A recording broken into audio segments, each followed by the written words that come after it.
लेकिन इससे प्रॉब्लम और बढ़ गई है, और इतनी बढ़ गई है कि WHO को एक वार्निंग जारी करनी पड़ी है।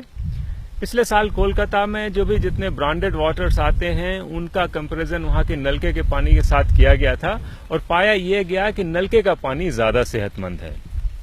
आरओ और बॉटल्ड वाटर में 3 बड़ी प्रॉब्लम्स होती हैं। पहली प्रॉब्लम TDS की, दूसरी मिनरल्स की, और तीसरी प्रॉब्लम्स प्लास्टिक्स की।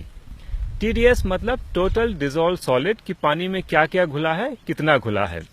अगर पानी का TDS कम हो तो पानी हाइपोटोनिक होता है, अगर TDS ज्यादा हो तो हाइपरटोनिक।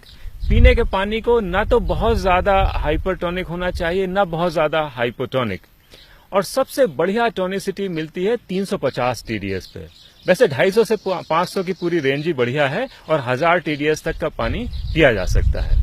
पानी का TDS 100 से कम नहीं होना चाहिए, क्योंकि 100 से कम के TDS का पानी बहुत ज्यादा हाइपोटोनिक होता है, और इतना हाइपोटोनिक वाटर जो बॉडी का एक बैलेंस होता है जिसको होम्योस्टेसिस कहते हैं, उसको गड़बड़ कर देता है। और होम्योस्टेसिस गड़बड़ होने से कई बीमारियां हो जाती हैं, कार्डियोवैस्कुलर डिजीजेस से लेके हेयर फॉल तक, लंबी लिस्ट है। और WHO को वार्निंग इसलिए जारी करनी पड़ी कि आरओ और बॉटल्ड वाटर पीने वाले 99% लोग 100 से नीचे का TDS का पानी पी रहे हैं, और ये सब हो रहा है स्वाद के चक्कर में, क्योंकि 75 से 65 के बीच में पानी का स्वाद सबसे मीठा होता है। और जहां तक मिनरल्स का मामला है, तो जब आरओ मेम्ब्रेन से पानी फिल्टर होता है तो बहुत सारे मिनरल्स निकल जाते हैं, दूसरी तरफ ही रह जाते हैं, मतलब पानी के 90% मिनरल्स कम हो जाते हैं। और यही हाल बॉटल्ड वाटर का है। अब मजे की बात यह है कि बॉटल्ड वाटर को आमतौर पर मिनरल वाटर कहा जाता है, जबकि स्थिति एकदम उल्टी है। उसमें मिनरल्स बहुत कम है, वो डीमिनरल्ड है। और ये बीच में एक लीगल इशू भी हो गया था, और उसके बाद से ये हुआ कि जो भी ब्रांडेड वाटर बनाने वाले हैं उन्होंने मिनरल वाटर लिखने की जगह पैकेज वाटर लिखना शुरू कर दिया। लेकिन आम जनता को अभी भी यही लगता है कि बॉटल्ड वाटर मिनरल वाटर है। और जहां तक ये जो प्लास्टिक की बात है, तो क्या होता है कि जब आरओ मेम्ब्रेन से बहुत प्रेशर से पानी फिल्टर होता है तो काफी प्लास्टिक उसमें घुल जाता है, और ऐसे ही जब बॉटल में पानी बहुत दिन रखा रहता है, कई हफ्ते कई महीने, तो भी प्लास्टिक उसमें घुलता है। और ये घुलना इसलिए ज्यादा होता है क्योंकि 100 से कम के TDS का पानी बहुत ज्यादा एग्रेसिव होता है, हाइपोटोनिक होने की वजह से कई चीजों को वो घोलता है।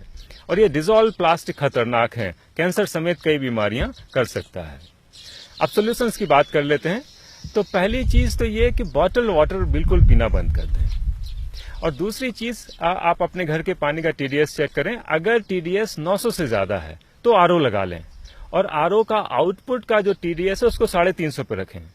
900 से कम TDS पे आरओ लगाना सेंसिबल नहीं है, क्योंकि उससे जो स्वाद का फायदा होता है उसके तुलना में जो डिजोल्व प्लास्टिक है उनका नुकसान ज्यादा है।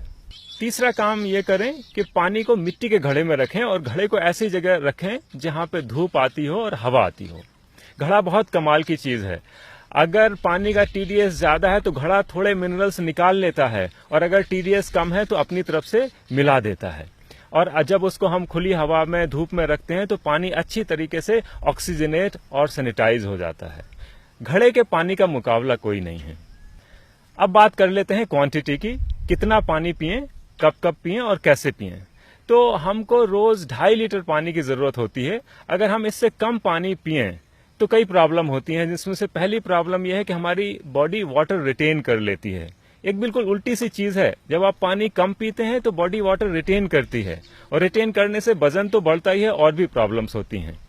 इसके अलावा अगर कम पानी पी रहे हैं तो किडनी स्टोन यानी कि पथरी हो सकती है, और कॉन्स्टिपेशन भी हो जाता है। तो 10 से 12 गिलास पानी हमें पीना चाहिए। अब पानी पीने में ये ध्यान रखना चाहिए कि थोड़ा थोड़ा पानी पीना ठीक नहीं है। कायदे से एक बार में 2 गिलास पानी पीना चाहिए। तो हम ऐसा कर लें कि दिन भर में 5 बार में 2-2 करके 10 गिलास पानी पी लें। खाना खाने को और पानी पीने को भी मिक्स नहीं करना चाहिए। जब खाना खा रहे हैं तो खाना खाएं, और जब पानी पी रहे हैं तो पानी पिएं। और आखिरी सलाह यह है कि अगर मजबूत बनना है, चतुर सुजान बनना है, तो हमें घाट घाट का पानी पीना चाहिए। अपनी बोतल लटका के घूमना ठीक नहीं है। सोचिए, जब हमारी सांसें साझा हवा में हो सकती हैं तो हमारा पानी साझा क्यों नहीं हो सकता है। अगर कहीं का पानी खराब भी हुआ तो क्या होगा? ज्यादा से ज्यादा डायरिया होगा, जो बॉटल्ड वाटर के कैंसर जितना खतरनाक तो नहीं है।